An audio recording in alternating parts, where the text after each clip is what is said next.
अस्सलाम वालेकुम। मैं हूं doctor Hafsa Haidar, homeo physician. और आज का हमारा जो टॉपिक है वो ग्लूटेन एलर्जी पर है और सीलिएक डिजीज़ पर है। तो कुछ ऐसे क्वेश्चंस हैं जिसके ऊपर मैं बात करना चाहूँगी। क्या सीलिएक डिजीज़ जिसको होती है उस पर ज़िंदगी तंग हो जाती है? नहीं। क्या गंदम हम नहीं खाएंगे तो ज़िंदगी हमारी नहीं चल सकती? नहीं, ऐसा नहीं है। इतने दुनिया में मुल्क हैं और कम सिर्फ हमारे पाकिस्तान में और इंडिया में तकरीबन हमारी जो बेस है वो रोटी है। बाकी मुल्कों में ऐसा नहीं है। तो क्या वो जिंदा नहीं है? जो चावल खाते हैं वो जिंदा नहीं है? तो कभी भी अपनी ज़िंदगी को, जो लोग सीलिएक डिजीज़ से मुतासिर हैं, उनको कभी भी इस बात की फ़िक्र नहीं करनी चाहिए कि हम लोग गंदम कभी नहीं खा पाएंगे। और ना ही कुछ लोगों के ये मिथ्स होते हैं कि गंदम हमारे से उठा ली गई है लिहाजा अल्लाह हमसे नाराज़ है। ये सब मिथ है। ये सब लोग अपनी तरफ से बातों को प्रोटोकॉल देते हैं। ऐसा कुछ भी नहीं है। आज हम इस वीडियो में जो सबसे पहले बात करने वाले हैं वो ये है कि हम खा क्या सकते हैं।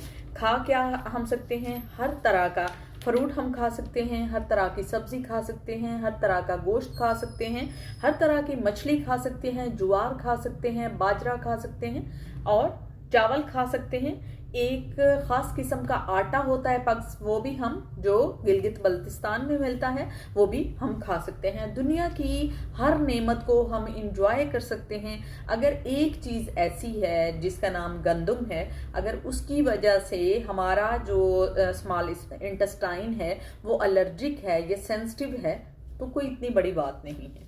इस चीज़ को इतना ज़्यादा प्रोटोकॉल देने की बिल्कुल भी ज़रूरत नहीं है। आज से 10-15 साल पहले तक तो इस बीमारी का बिल्कुल पता ही नहीं था। लोगों ने कभी इसको डायग्नोज ही नहीं किया था। ये बहुत बचपन में कभी डायग्नोज हो जाती है, कभी बहुत बूढ़े हैं जब हम होते हैं तब डायग्नोज होता है कि आपको सीलिएक डिजीज़ है।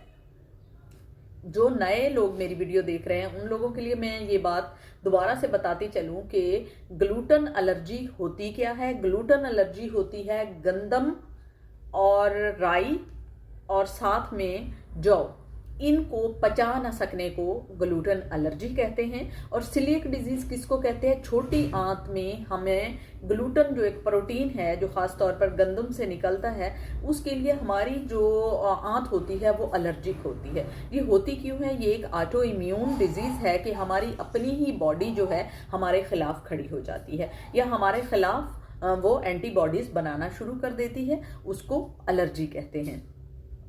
इसको आज तक कोई डायग्नोज नहीं कर पाया कि इसका इलाज क्या होगा। इसका बेहतरीन इलाज तो परहेज है, मगर होम्योपैथी में बहरहाल इसका इलाज है। सिस्टमेटिकली इसका इलाज है कि जिस तरह का सिम्टम होंगे, यानी अगर पेट में ब्लॉटिंग वगैरह फील हो रही है या जिस तरह का साइन फील हो रहा है, उसका इलाज है। अब हम देखते हैं कि सीलिएक डिजीज के साइंस क्या होते हैं। सबसे पहले तो इसका जो साइन होता है वो पेट में दर्द होता है, वाटरी सेंसेशन आते हैं आपको बार बार पेट, आप जब वॉशरूम करते हैं तो पतले पखाने आते हैं, जैसे कि चावल का पानी होता है उस तरह से। आपको कमजोरी फील होने लगती है, आपके बाल गिरने लगते हैं, आपके नेल गिरने लगते हैं, आपको मोशन जोर से आता है जैसे ही आप खाना खाते हैं। और फिर आप जब स्टूल पास करते हैं तो हमें अनस वाली जगह पर पेन होने लगता है और जलन होने लगती है। तो हमें फील कर लेना चाहिए कि हमें ग्लूटेन एलर्जी है।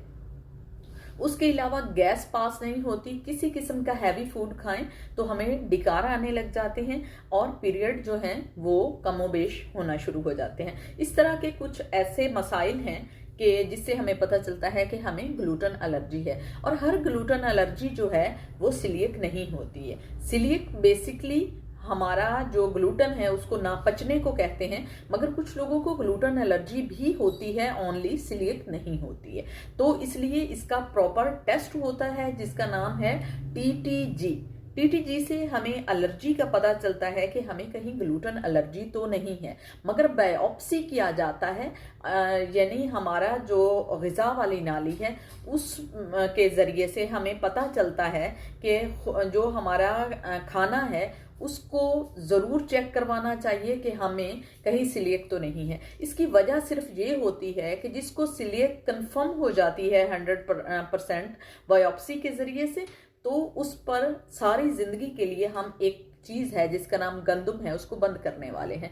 अगर हमने सही से डायग्नोज ना किया या टेस्ट ना करवाया तो वो बंदा जिसको सिलिक है ही नहीं और हमने कह दिया कि उसको ग्लूटेन एलर्जी के थ्रू कि उसको सिलिक है, तो ये उसके साथ ज्यादती होगी कि पूरी जिंदगी के लिए उसकी गंदम और जो राई वगैरह है और जौ है उस पर बंद कर दिया जाएगा। तो इसलिए डायग्नोज बहुत ज़्यादा ज़रूरी है कि पहले टीटीजी जो ब्लड टेस्ट होता है वो करवाना चाहिए। अगर वो हमारा कुछ पॉजिटिव आ गया है तो फिर उसके बाद हमें देखना चाहिए कि हमें जो सिलिक का मेन टेस्ट है वो करवाना चाहिए। अगर वो कंफर्म हो गया है तो फिर हमें क्या चाहिए, फिर हम जिंदगी भर के लिए गंदम से परहेज करेंगे और कभी भी अपने आप को इस तरह दुखी नहीं करना चाहिए कि हम कभी गंदम नहीं खा पाएंगे। ये अल्लाह ने आपके लिए बनाई ही नहीं है, लिहाजा आपको इसकी फिक्र नहीं करनी चाहिए। अगर किसी ने गलती से गंदम खा ली है तो उसके बाद उसके क्या साइड इफेक्ट हो सकते हैं और ये कितनी एक ज़रूरी है, ये इतना ज़्यादा परहेज ज़रूरी है। अगर 10 लाख गंदम के दाने हैं और उसमें सिर्फ 20 दाने आपने डाल दिए तब भी आपको ग्लूटेन एलर्जी हो सकती है। ये इतना ज़्यादा कंटोमिनेट कर देती है। अगर आपने, मैंने पहले आपको बताया था कि अगर आपने रोटी पहले बनाई है गंदम की और उसके बाद चावल की रोटी बनाई और वही जगह थी और आपने वो अपने पेशेंट को जो आपके घर में है अगर उसको आपने दे दी तो वो उससे इफेक्ट हो सकता है। वो क्या इफेक्ट हो सकता है, 4 महीने तक उसको थकावट हो सकती है, 4 महीने तक वो बंदा बीमार हो सकता है अगर जिसको सिलिक है आपने गंदम की रोटी मिलावट के साथ उसको दे दी। इसलिए बहुत सारे लोगों ने आजकल एक कारोबार शुरू किया हुआ है जिसमें वो कहते हैं ये ग्लूटेन फ्री आटा है, जबकि बेईमानी के साथ वो उसमें आटा मिक्स कर देते हैं। वो बहुत बड़े गुनाहगार हैं। उन लोगों को ये काम बिल्कुल नहीं करना चाहिए क्योंकि ये जिंदगी के साथ खेल होता है। एक इंसान है, उसने गंदम नहीं खानी, वो आपके पास आया है और आपसे गंदम का फ्री आटा जो ग्लूटेन फ्री है वो खरीद रहा है, तो यकीनन आपको खुद भी शर्म आनी चाहिए कि आप ऐसा क्यों कर रहे हैं। उसके बाद अगर आपने ग्लूटेन फ्री आटा ही जरूर खाना है, आप दूसरी इतनी सारी अल्लाह की नेमतें हैं उनको खा सकते हैं। अब हम अगले सवाल की तरफ आते हैं कि इसमें होम्योपैथी में कौन कौन सी दवाएं हैं। तो सबसे पहले ये है कि इरिटेशन जो आपको होती है, इरिटेशन के लिए सबसे बेहतरीन जो बावल सिंड्रोम के लिए मेडिसिन है वो आर्सेनिक अल्बा है। आर्सेनिक अल्बम भी इसको कहते हैं। आर्सेनिक अल्बा सुबह दोपहर शाम 30 की पोजीशन में आप उसको ले सकते हैं।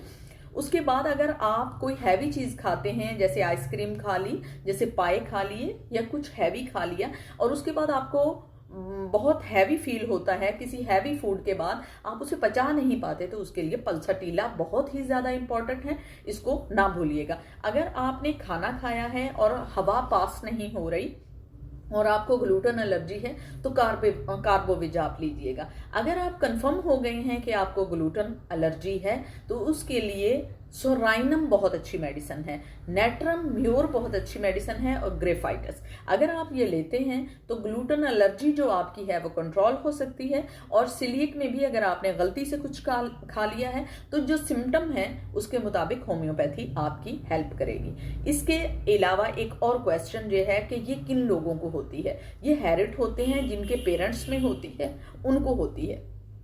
क्या ऐसा मुमकिन है कि ये ट्रांसमिटेड डिजीज हो, यानी एक बंदे को एलर्जी है ये और किसी दूसरे को हो सकती है? ऐसा कभी भी नहीं हो सकता। ये कभी छूत की बीमारी नहीं है, इसलिए कभी उन लोगों से नफरत नहीं करनी चाहिए, ना उनसे दूर रहना चाहिए जिनको ग्लूटेन एलर्जी है या सिलिक डिजीज है। ग्लूटेन एलर्जी वाले का भी ट्रांसमिटेड नहीं होता, किसी किस्म की उससे दूसरे को बीमारी नहीं लगती और ना ही सिलिक को लगती है।